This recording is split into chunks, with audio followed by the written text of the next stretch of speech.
Right, it's time for a bit more mailbag video. So I've got a few items here, so I'm gonna just shift this big one out of the way. I know what that is anyway, and I shall work through these. Again, this is from my temporary lab. My main lab is going to be out of action for about 3 months whilst my house is repaired from the flood, so I'm sort of making do in here. So the lighting is not the best and things like that, so I'm sorry about that, but there's nothing I can do about it, I'm afraid. You know, it's bad enough living in a garage. Yeah, anyway. Right, we shall carry on. Alright, first thing, I had to wait till my wife got out of the way as well, because I think some of these are potentially for her. We shall see.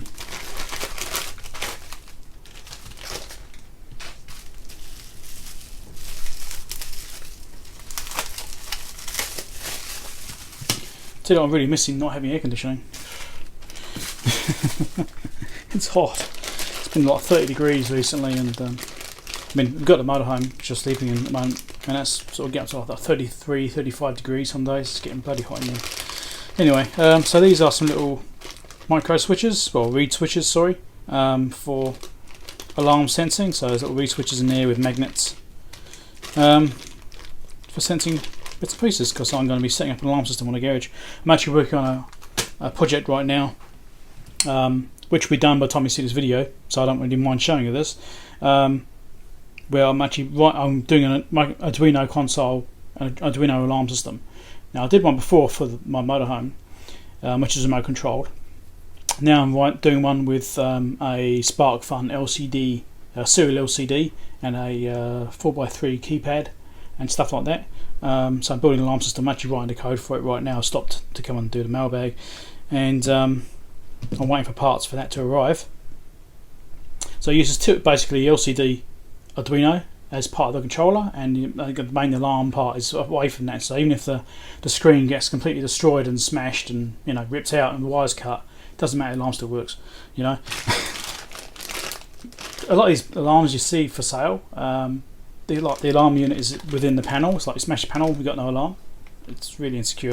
If you've got one of those, throw it away, get a decent alarm, or make your own, which is what I'm doing, because it's cheaper. Takes a bit of time, but you can customise it if you want. Right, so this reed switch is making something that exciting there. We'll move on to next week. Right, let's see what's in here.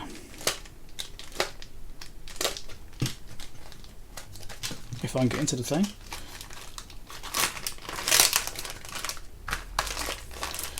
Shouldn't be this hard to get into a bag. Come on. Probably because my knife's a bit blunt. It really isn't going to be helping.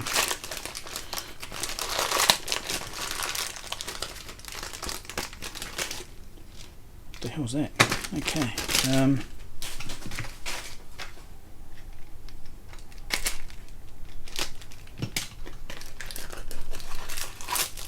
Right. Yep, that's one of the things with my wife. So she actually asked for new bracelets. So, alright, okay, I'll get her one. So I've got a couple actually, different ones. Supposed to be sterling silver, but yeah, probably the silver plate. You know, let's just go. So that's actually for her birthday soon. So shh, don't tell her. Alright, next thing. Let's see what this is.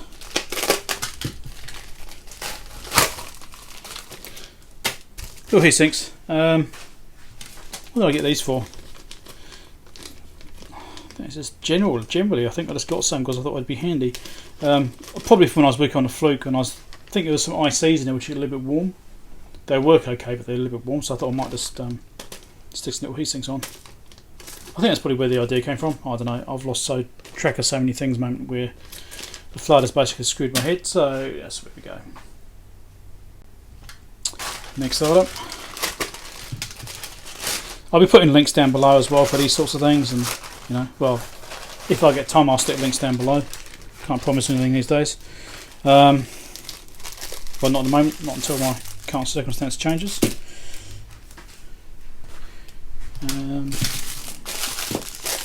So these are some Ethernet joiners. It's RJ45 and that. So it's just a end-to-end joiner. This crinkling's probably destroying my audio. So end-to-end joiner for Ethernet, so you can plug two cables into to extend them. thought I'd get a couple of those because the amount of times I've actually just had a cable which is like this much too short. You know, it's only a temporary setup. You know, if it's permanent, then yeah, you want to change it, but otherwise not. And I think it's just started raining. It's expecting another storm, but hopefully not flood again, because the conditions are very similar to when we had the big flood a month ago.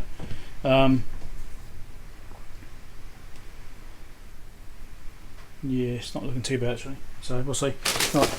And last item. Well, actually, there's one more item after this.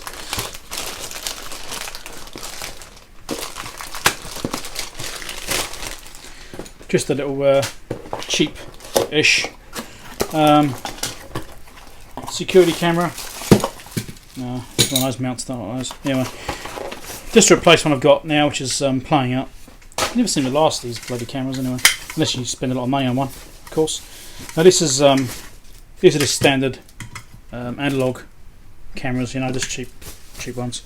I've got one already which is working, but it's not great. It's deteriorated quite a lot. So I thought I'd get one of these cheap ones, and look at the alignment on that thing. It's not even in the middle.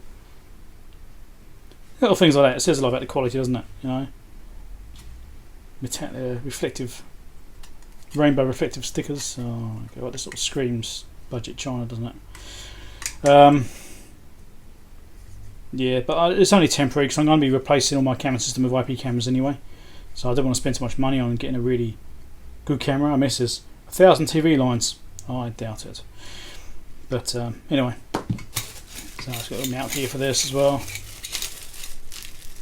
Standard mounts, ball mounts. They tend to, because it relies on the tension of these cap screws here, grabbing the balls on there to affect how it turns. I'll put it a bit closer so you can see. If this metal here gradually bends and it loses tension, so you know, you end up with cranking down. You know, it's just, yeah, they're not great brackets, but anyway, it's only temporary. It's only a short-term camera. I already have power supply, so at least I've got a spare supply to go with it. What's this look like?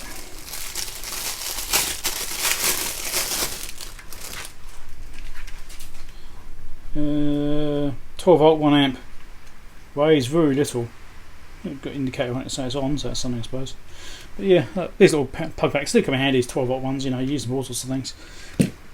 So okay, now I've got one more thing to do, and then I'll be done for this particular session. So this is the last thing, and I can tell you right now what it is. It's a new desk mat, another new desk mat. Okay, so let's try and get into it. Itself could be interesting. Now I've got this little mat here which I've already been using, but it's a bit small, and you know, I go off the edge of it, and it's a bit hard to, you know, it just gets in the way and stuff. So what I decided to do is spend a little bit more money and get a much larger mat, basically. If I can get into this bag, it'd be great.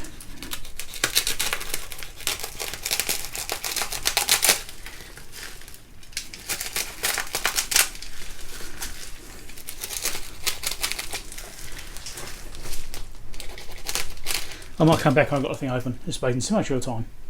Okay, so I've got the thing out the bag, but they've got all this sellotape all over the place. It's like, oh, you know, it's all stuck to the surface, and I've got to try and peel all this off now. That's not very nice. Thanks a lot, China. You know,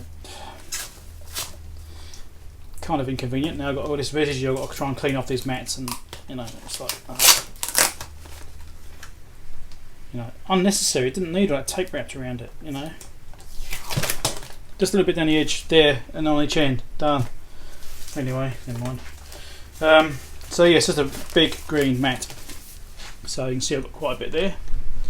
The idea of this is it'll actually go right across my whole bench. So I won't have any edges anymore. It'll just be completely covered. That's the plan. And but this is going to be put to one side for the time being, until I get my actual proper lab back, because say this is the temporary lab, and there's no point setting up in here because I'll be changing it in a few months when I get my house repaired and I can move back in again. So anyway, probably sick of hearing me going about that, but not everyone's. Some people would have heard about the flood, some people wouldn't have heard about the flood, so it's for the benefit of people which haven't heard about it yet.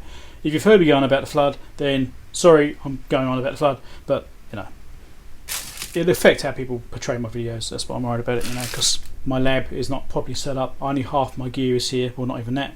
A fraction of my gear is on my bench. So anyway, so that's the mailbag, and you know, that's the extent of that now, so I can get back to writing code for an alarm system. Yay. So have a good one. Thanks a lot to everyone who supported me. All the donations I've received from PayPal, that's brilliant. Thank you very much, everyone.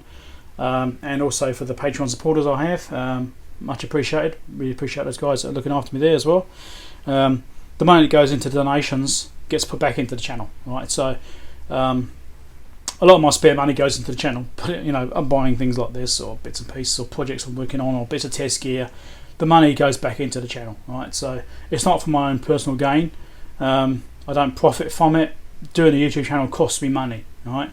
It's not. It's an expensive hobby. It's not actually a money-making scheme at all. Certainly not.